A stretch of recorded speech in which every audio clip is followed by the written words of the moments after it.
Hi friends, welcome to the world of CMA. ഇന്നത്തെ ക്ലാസ്സിൽ നമ്മൾ fixed cost, variable cost, total cost കഴിഞ്ഞ ക്ലാസ്സിൽ പറഞ്ഞ പോലെ അതിൻ്റെ റിലേഷൻഷിപ്പ്, ഡിഫറൻസ് എല്ലാം നമ്മൾ നോക്കുന്നത്. അതെന്താണ്, എങ്ങനെയാണ് അതിൽ ഡിഫറൻസ് വരുന്നത് എന്നുള്ള കാര്യങ്ങളാണ് നോക്കുന്നത്. അത് നമുക്കൊരു എക്സാമ്പിളിലൂടെ തന്നെ അത് പറയാം. എക്സാമ്പിളിലൂടെ പഠിച്ചാൽ നമ്മൾ എന്താണ് ഒരിക്കലും മറക്കില്ല എന്നല്ലേ പറയുന്നത്. അതുപോലെ തന്നെ എക്സാമ്പിളിലൂടെ തന്നെ അത് പറയാം. ആയില്ലോ. ഇപ്പോൾ ഞാനിവിടെ ഇതെനിക്ക് പണ്ട് സാറ് ഞങ്ങളുടെ കോസ്റ്റ്യൂം പഠിപ്പിച്ചിരുന്ന സാറ് പഠിപ്പിച്ച അതേ എക്സാമ്പിളാണ്. ഈ ഒരു എക്സാമ്പിൾ നമ്മൾ മനസ്സിൽ വിചാരിച്ച് അത് ചെയ്ത് കഴിഞ്ഞിട്ടുണ്ടെങ്കിൽ, മനസ്സിൽ ഇത് ഉറപ്പിച്ച് കഴിഞ്ഞിട്ടുണ്ടെങ്കിൽ പിന്നെ ലൈഫ് ലോങ് ഞങ്ങളിത് മറക്കില്ല. എന്താണ് അതിൻ്റെ കാര്യം എന്നുള്ളത് നമ്മൾ ഒരിക്കലും മറക്കില്ല. Fixed cost, variable cost, total cost എന്താണെന്നുള്ളത് ഒരിക്കലും മറക്കില്ല. ഫിഗർ പോലും മറക്കില്ല എന്നുള്ളതാണ് ഏറ്റവും ഇൻട്രസ്റ്റിംഗ് ആയ വിഷയം.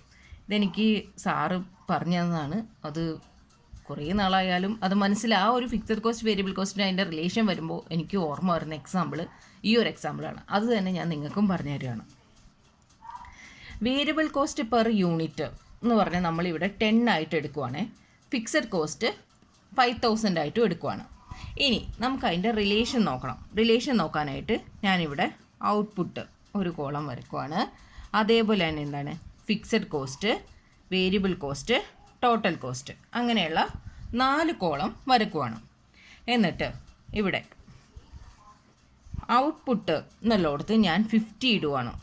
എനിക്ക് ഔട്ട്പുട്ട് 50 ആണ്. അതേപോലെ തന്നെ 3 ഇത് ഞാൻ ചെയ്യുവാണ്. എന്താണെന്ന് വെച്ചാൽ ഔട്ട്പുട്ട് 50 ഒന്ന് ചെയ്യേണ്ടത്, ഔട്ട്പുട്ട് 100 ആണെങ്കിൽ ഒന്ന് ചെയ്യേണ്ടത്, ഔട്ട്പുട്ട് 1000 ആണെങ്കിൽ ഇനി ഒന്ന് ചെയ്യേണ്ടത്. അങ്ങനെ 3 ഔട്ട്പുട്ടിൽ ഫിക്സഡ്, വേരിയബിൾ, ടോട്ടൽ കോസ്റ്റ് എന്താണ് ഡിഫറൻസ് എന്നുള്ളതാണ് നമ്മൾ നോക്കാൻ പോണത്. അപ്പോൾ നമ്മളിവിടെ പറഞ്ഞു കഴിഞ്ഞു. എന്താ പറഞ്ഞു തന്നെ ഫിക്സഡ് കോസ്റ്റ് 5000 ആണെന്ന് നമ്മൾ പറഞ്ഞു കഴിഞ്ഞു അല്ലേ. അപ്പോൾ ഫിക്സഡ് കോസ്റ്റ് എന്തായാലും എന്തായിരിക്കും 5000 തന്നെയായിരിക്കും. ഫിക്സഡ് കോസ്റ്റ് നമുക്ക് അവിടെ തന്നിട്ടുണ്ട്. ഫിക്സഡ് കോസ്റ്റിൽ അങ്ങനെ ചേഞ്ചസ് ഒന്നും വരില്ല.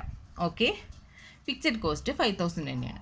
അങ്ങനെയാണെന്നുണ്ടെങ്കിൽ ഇനി വേരിയബിൾ കോസ്റ്റ് ഇതിൻ്റെ എത്രയായിരിക്കും? അതായത് 50 ഔട്ട്പുട്ടുള്ള ഒരു കേസിൽ ഫിക്സഡ് കോസ്റ്റ് 5000 ഫിക്സഡ് കോസ്റ്റ് ഉള്ള ഒരു കേസിൽ വേരിയബിൾ കോസ്റ്റ് എങ്ങനെയായിരിക്കും വരുന്നത്? വേരിയബിൾ കോസ്റ്റ് ആണ് എന്താ ചെയ്യേണ്ടത്? നമുക്ക് ഔട്ട്പുട്ട് 50 ആണെന്ന് തന്നിട്ടുണ്ട്, കോസ്റ്റ് പെർ യൂണിറ്റ് 10 ആണെന്ന് തന്നിട്ടുണ്ട് അല്ലേ. അപ്പോൾ വേരിയബിൾ കോസ്റ്റ് എത്രയായിരിക്കും? 50 × 10 ആയിരിക്കുള്ളൂ എന്ത് വേരിയബിൾ കോസ്റ്റ്. 50 × 10 വരുമ്പോൾ 500 വേരിയബിൾ കോസ്റ്റ്, 100 × 10 വരുമ്പോൾ 1000 വേരിയബിൾ കോസ്റ്റ്, 1000 × 10 വരുമ്പോൾ 10,000 വേരിയബിൾ കോസ്റ്റ് അല്ലേ. അപ്പോൾ ഫിക്സഡ് കോസ്റ്റ് കിട്ടി, വേരിയബിൾ കോസ്റ്റ് കിട്ടി. ടോട്ടൽ കോസ്റ്റ് ഇനി സിമ്പിൾ ആയിരിക്കുമല്ലോ. ടോട്ടൽ കോസ്റ്റ് എന്താണ്? Fixed cost plus variable cost ആയിരിക്കുള്ളൂ എന്ത് ടോട്ടൽ കോസ്റ്റ് വരുന്നത്. അപ്പോൾ എത്ര വരും? 5500 വരും. ഇവിടെ 6000 വരും. തേർഡ് കേസിൽ 15,000 വരും. ഓക്കെ, അപ്പോൾ നമുക്ക് ഔട്ട്പുട്ട് തന്നതിൽ നിന്ന് നമ്മൾ ഫിക്സഡ് കോസ്റ്റ് ഓൾറെഡി അവർ തന്നിട്ടുണ്ടായി, വേരിയബിൾ കോസ്റ്റും കണ്ടുപിടിച്ചു, ടോട്ടൽ കോസ്റ്റും കണ്ടുപിടിച്ചു. ഇനി ഇത് തമ്മിലുള്ള റിലേഷൻ എന്താണെന്നുള്ളത് നമുക്ക് നോക്കാം. ഈ റിലേഷനിൽ ഞാനിവിടെ ഇതിൻ്റെ റിലേഷൻ കാണിക്കാൻ വേണ്ടി വീണ്ടും ഒരു സെപ്പറേറ്റ് 3 കോളായിട്ട് തിരിച്ചിട്ടുണ്ട്. Fixed cost, variable cost, total cost എന്ന്. അതിൽ ഞാൻ എഴുതിയിരിക്കുകയാണ് ഫിക്സഡ് കോസ്റ്റിൻ്റെ ടോട്ടൽ എപ്പോഴും കോൺസ്റ്റൻ്റ് ആയിരിക്കും അല്ലേ. നമ്മൾ കണ്ടില്ലേ 5000 എന്ന് വന്നപ്പോൾ 5000 തന്നെയാണ് വന്നത്. അത് ബട്ട് പെർ യൂണിറ്റ് എന്താണ്? പെർ യൂണിറ്റ് വേരി ചെയ്യും എന്ന് പറയുന്നു. പെർ യൂണിറ്റ് വേരി ചെയ്യുന്നുണ്ടോ എന്നുള്ളതാണ് നമ്മൾ അനലൈസ് ചെയ്യേണ്ടത്. അതായത് നമുക്ക് ഇവിടെയുള്ള എക്സാമ്പിളിൽ എന്തായിരുന്നു? ഔട്ട്പുട്ട് 50 ആയിരുന്നു അല്ലേ. ഔട്ട്പുട്ട് 50 ആണ് ടൈമിൽ അതിൻ്റെ ഫിക്സഡ് കോസ്റ്റ് എത്രയായിരുന്നു? ഫിക്സഡ് കോസ്റ്റ് വന്നത് 5000 ആയിരുന്നു. ഓക്കെ, അപ്പോൾ പെർ യൂണിറ്റ് വേരി ചെയ്യണ്ടോ എന്ന് അറിയാൻ വേണ്ടിയിട്ട് എന്ത് ചെയ്യണം? Fixed cost divided by output 50 വരുമ്പോൾ എത്ര വരും? 100 വരും അല്ലേ. 100 വരും. അപ്പോൾ 50 ആയിരുന്ന ടൈമിൽ പെർ യൂണിറ്റ് എത്ര വന്നു? യൂണിറ്റ് എത്ര വന്നു? 100 വന്നു. ഓക്കെ, ഇനി അടുത്തത് എന്തായിരുന്നു? 100 ആയിരുന്നു അല്ലേ. 100 ആയിരുന്ന ടൈമിൽ എങ്ങനെ വന്നു? 5000 ഡിവൈഡഡ് ബൈ 100 എത്ര വരും? 50 വന്നു. ഓക്കെ, 100 വന്നപ്പോൾ 50 വരും. ഇനി അടുത്തത് എന്തായിരുന്നു? 1000 ആയിരുന്നു. 1000 ആയിരുന്ന ടൈമിൽ എങ്ങനെ വരും? 5000 ഡിവൈഡഡ് ബൈ 1000. 5000 ഡിവൈഡഡ് ബൈ 1000 എന്ന് പറയുമ്പോൾ എത്ര വരും? 5 വന്നു അല്ലേ. അപ്പോൾ ഇതിൽ എന്താ ചെയ്തത്?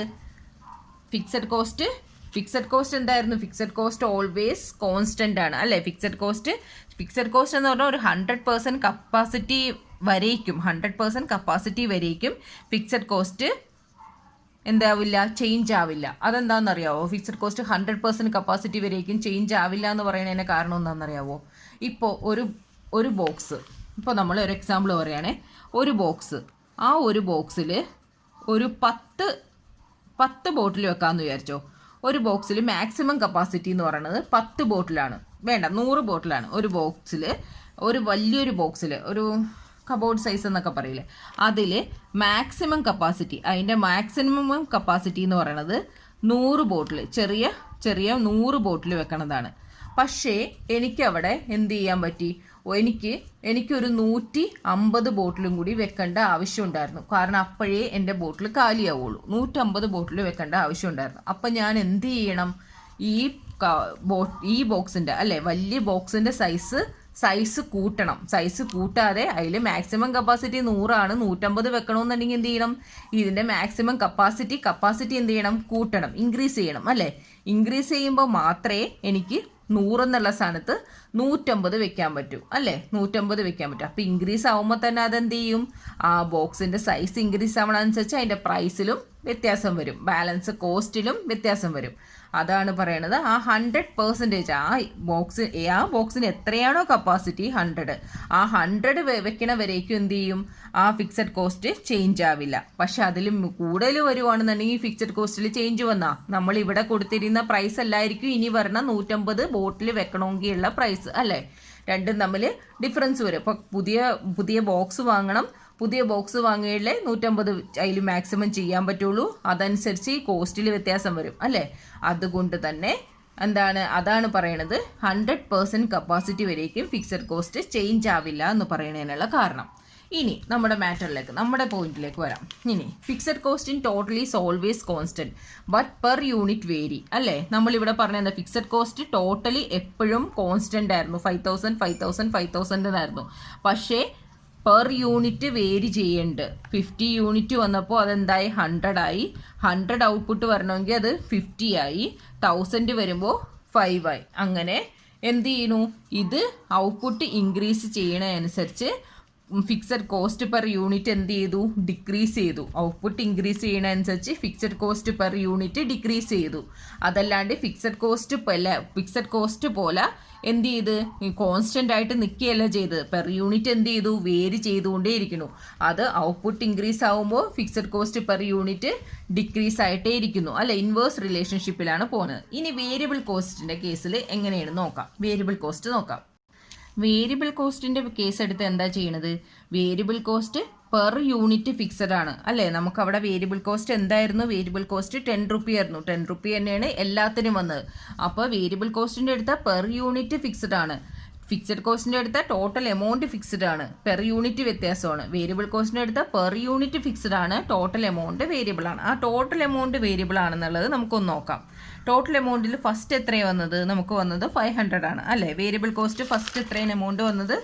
വേരിയബിൾ കോസ്റ്റ് നമുക്ക് ഫസ്റ്റ് വന്നത് 500, സെക്കൻഡ് 1000, തേർഡ് 10,000 അങ്ങനെ വന്നത്. ഇനി variable cost total amount vary ചെയ്യുന്നുണ്ടോ എന്ന് നോക്കാം. അതിൽ ഫസ്റ്റ് വന്ന 500 യൂണിറ്റ് ഔട്ട്പുട്ട് എത്രയായിരുന്നു? 50 ആയിരുന്നു. ഔട്ട്പുട്ട് 50 തന്നെയായിരുന്നു അല്ലേ. ഔട്ട്പുട്ട് 50 ആവുമ്പോൾ ഇവിടെ എത്ര വരും? 10 വന്നു. ഓക്കെ. അടുത്തത് എത്രയാണ് വന്നത്? 1000 ആണ് വന്നത്. വേരിയബിൾ കോസ്റ്റ് എത്രയാണ് വന്നത്? 1000 ആണ് വന്നത്. 1000 എത്രയാണ്? ഔട്ട്പുട്ട് എത്രയായിരുന്നു? 100 ആണ്. 100 വന്നപ്പോൾ എത്ര വന്നു? വേരിയബിൾ കോസ്റ്റ് എത്ര വന്നു? 10 തന്നെ വന്നു. അടുത്ത എത്രയാണ് വേരിയബിൾ കോസ്റ്റ് വന്നത്? 5000 ആണ് വന്നത്. അടുത്ത എത്ര? 5000 അല്ല, 10,000 ആണ് വന്നത്. 10,000 വന്നു. 10,000ന് 1000 ആണ്. 10,000 വന്നപ്പോൾ വീണ്ടും 10 വന്നു അല്ലേ. കറക്റ്റായിട്ട് വന്നില്ലേ? എന്താണ് വന്നത്? Variable cost per unit fixed ആയിരുന്നു. Variable cost per unit fixed ആയിരുന്നു. ബട്ട് ടോട്ടൽ എന്ത് ചെയ്തു? ടോട്ടൽ എങ്ങനെയുണ്ടായിരുന്നു? ടോട്ടൽ അതിനനുസരിച്ച് വേരി ചെയ്യണേന് കണ്ടത്. അപ്പം എന്തായി? വേരിയബിൾ കോസ്റ്റ് പെർ യൂണിറ്റ് എന്തായി? ഫിക്സഡ് ആയിരുന്നു. എങ്ങനെ അവിടെ തന്നിട്ടുണ്ട് വേരിയബിൾ കോസ്റ്റ് പെർ യൂണിറ്റ് 10 എന്ന്, പക്ഷെ നമ്മൾ കണ്ടുപിടിച്ചാലും 10 തന്നെ വന്നു. അതിൻ്റെ ടോട്ടൽ കോസ്റ്റ് എന്തായി, വേരിയബിളിൻ്റെ ടോട്ടൽ കോസ്റ്റ് എന്തായി, ഡിഫറെൻ്റ് ആയിട്ട് വന്നു. 500, 1000, 10,000 എന്ന് ഡിഫറെൻ്റ് ആയിട്ട് വന്നു അല്ലേ.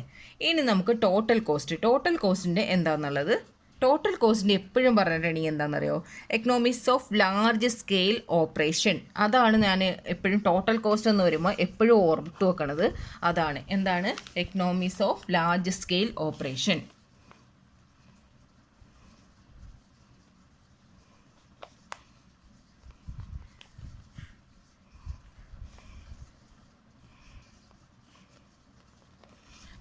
ഇതെന്താണെന്നറിയോ, ലാർജ് സ്കെയിലിൽ എന്ത് പ്രൊഡക്ഷൻ ചെയ്താലും ടോട്ടൽ കോസ്റ്റ് എന്തായിരിക്കും, കുറവായിരിക്കും വരണത് ഇല്ലേ. നമ്മളിപ്പോൾ വലിയ കമ്പനീസൊക്കെ എടുക്കുകയാണെന്നുണ്ടെങ്കിൽ അവരെന്തായിരിക്കും, നമ്മളിപ്പോൾ ഒരു ചെറിയ തോതിലല്ലായിരിക്കും, അല്ല 100, 200, 300 എന്നല്ലായിരിക്കും അവർ പ്രൊഡക്ഷൻ ചെയ്യണത്. എങ്ങനെയായിരിക്കും, ലാർജ് സ്കെയിലായിരിക്കുള്ളൂ പ്രൊഡക്ഷൻ ചെയ്യണത് അല്ലേ. ലാക്സ് അതിലും കൂടുതലൊക്കെ ആയിട്ടായിരിക്കുള്ളൂ പ്രൊഡക്ഷൻ ചെയ്യണത്. അപ്പോൾ അവർക്ക് എന്തായിരിക്കും, ടോട്ടൽ കോസ്റ്റ് എപ്പോഴും അവർക്ക് എന്തായിരിക്കും, കുറവായിട്ടായിരിക്കും വരണത്. ടോട്ടൽ കോസ്റ്റ് എപ്പോഴും അവർക്ക് കുറവായിട്ടേ വരുള്ളൂ. ഇപ്പോൾ നമ്മൾ എക്സാമ്പിൾ ചൈന കമ്പനിയൊക്കെ ഇല്ലേ, ചൈന കമ്പനി ക്വാളിറ്റിയിൽ എന്തായാലും ഇത് ചെയ്യുന്നുണ്ട്, അവർ വേരി ചെയ്യുന്നുണ്ട്, ക്വാളിറ്റി ഇല്ല എന്ന് തന്നെ പറയാം. പക്ഷെ എന്നാലും എന്താണ് അവർ ചെയ്യണത്, ലാർജ് സ്കെയിലാണ് അല്ലേ, ലാർജ് സ്കെയിലാണ് അവർ പ്രൊഡക്ഷൻ ചെയ്യണത്. അതുകൊണ്ട് തന്നെ അവർക്ക് ടോട്ടൽ കോസ്റ്റ് കുറവായിട്ട് കൊടുക്കാനായിട്ട് സാധിക്കും. ഇപ്പോൾ നമ്മുടെ ടോട്ടൽ കോസ്റ്റ്, നമ്മുടെ ഈ എക്സാമ്പിളിൽ വന്ന ടോട്ടൽ കോസ്റ്റ് എത്രയാണ്, ടോട്ടൽ കോസ്റ്റ് 5,500, 6,000, 15,000 എന്നുള്ളതാണ് നമുക്ക് എക്സാമ്പിളിൽ വന്നത്. ആ എക്സാമ്പിൾ പ്രകാരം നമുക്കൊന്ന് കണ്ടു നോക്കാം. അതായത് 5,500 എന്നുള്ളത്, 5,500ന് എന്താണ് നമ്മുടെ ഔട്ട്പുട്ട് എത്രയാണ്, നമ്മുടെ ഔട്ട്പുട്ട് 50 ആയിരുന്നു അല്ലേ, ആ ഔട്ട്പുട്ട് 50 ആയിരുന്നു. അത് ചെയ്യുമ്പോൾ എത്ര വരും, 5,500 ഡിവൈഡഡ് ബൈ 50 ചെയ്യുമ്പോൾ 110 വരും. ഓക്കെ, 110 ആണ് ഇതായിട്ട് വരണത്. ഇനി അടുത്തത് എന്തായിരുന്നു, 5,500 കഴിഞ്ഞാൽ 6,000 ആയിരുന്നു. 6,000ൻ്റെ ഇവിടെ നമ്മുടെ എത്രയായിരുന്നു, 100 ആണ് ഔട്ട്പുട്ട്. 100 ആയിട്ട് 6,000നെ 100 വെച്ച് ചെയ്യുമ്പോൾ നമുക്ക് എത്ര വന്നു, 60 ആണ് വന്നത്. ഓക്കെ, ഇനി അടുത്തത് നമുക്ക് എത്ര, 15,000 ആണ് അല്ലേ. 15,000ന് 1000 വെച്ച് വന്നു. അപ്പോൾ എത്ര വരും, 15 ആണ് വന്നത്. അപ്പോൾ എന്താ സംഭവിച്ചേ, ഒരു 50 ഔട്ട്പുട്ട് കിട്ടിയപ്പോഴേക്കും 110 വരേണ്ടി വന്നു ടോട്ടൽ കോസ്റ്റ്. 100 ആവുമ്പോൾ ഔട്ട്പുട്ട് 100 ആയിരുന്ന കേസിൽ എത്ര വരും, 60 ആണ് വന്നത്. ഔട്ട്പുട്ട് 1000 ഔട്ട്പുട്ട് എടുക്കുന്ന കേസിലാണെന്നുണ്ടെങ്കിൽ നമുക്ക് കോസ്റ്റ് എത്രയാണ് വന്നത്, വെറും 15 ആണ് വന്നത്. അതാണ് ഞാനിവിടെ ഉദ്ദേശിച്ച എന്താണ്, economics of large scale operation എന്നുള്ളതുകൊണ്ട് ഉദ്ദേശിക്കുന്നത്. അതായത് എത്ര ഇത് കൂടുന്നോ, പ്രൊഡക്ഷൻ എത്രമാത്രം നമ്മൾ ക്വാണ്ടിറ്റി കൂടുന്നോ അതനുസരിച്ച് നമ്മുടെ ടോട്ടൽ കോസ്റ്റ് കുറവായിട്ട് വരും. ഓക്കെ, അപ്പോൾ ഫിക്സഡ് കോസ്റ്റിൻ്റെ കേസ് എന്താണ്, ഫിക്സഡ് കോസ്റ്റ് എമൗണ്ട് എപ്പോഴും ഈക്വൽ ആയിരിക്കും. അത് എപ്പോഴാണ്, 100% കപ്പാസിറ്റി വരേക്കും. ഓക്കെ, അപ് ടു 100% കപ്പാസിറ്റി അതുള്ളത് നിങ്ങൾ നോട്ട് ചെയ്യണേ. 100% കപ്പാസിറ്റി, അപ് ടു 100% കപ്പാസിറ്റി വരേക്കും നമ്മൾ പറഞ്ഞ ഈ എക്സാമ്പിൾ അല്ലേ, കാർബൺ ബോക്സിൽ കൊള്ളാവുന്ന ഇതിൻ്റെ എക്സാമ്പിൾ പറഞ്ഞ പോലെ അപ് ടു 100% കപ്പാസിറ്റി വരേക്കും ഫിക്സഡ് കോസ്റ്റ് എപ്പോഴും എന്തായിരിക്കും, ടോട്ടൽ കോൺസ്റ്റൻ്റ് ആയിരിക്കും. പക്ഷേ പെർ യൂണിറ്റ് വേരി ചെയ്യും. അതുള്ള എക്സാമ്പിളാണ് ഇത്, പെർ യൂണിറ്റ് വേരി ചെയ്യും. ഇനി വേരിയബിൾ കോസ്റ്റ് ആണെങ്കിലോ, വേരിയബിൾ കോസ്റ്റ് ഇതിൻ്റെ ജസ്റ്റ് ഓപ്പോസിറ്റ് ആണ്. Variable cost per unit fixed ആയിരിക്കുള്ളൂ, എന്നിട്ട് ടോട്ടൽ എന്തായും വേരി ചെയ്യും. ഇത് എക്കണോമിക്സ് ഓഫ് ടോട്ടൽ കോസ്റ്റ് എന്ന് വെച്ചാൽ എന്താണ്, economics of large scale operation ആണ്. അത് നമ്മൾ എന്തോരം കൂടുതലായിട്ട് പ്രൊഡക്ഷൻ ചെയ്യുന്നോ അതിനനുസരിച്ച് നമ്മുടെ ടോട്ടൽ കോസ്റ്റിൽ ഡിഫറൻസ് വരും. ഓക്കെ, ഇനി ഈ എക്സാമ്പിൾ വെച്ച് ഒരു കാലത്ത് നമ്മൾ മറക്കരുത്, നമുക്ക് മാർജിനൽ കോസ്റ്റിങ്ങിലൊക്കെ ഇതേപോലെ തന്നെ ഉള്ളത് ഈ ഒരു ഐഡിയ വെച്ചാണ് നമുക്കിനി അവിടെ പ്രോബ്ലം ചെയ്യേണ്ടത്. സോ ഇത് നമ്മളത് മറന്നു പോകരുത്, മനസ്സിലോർക്കുക.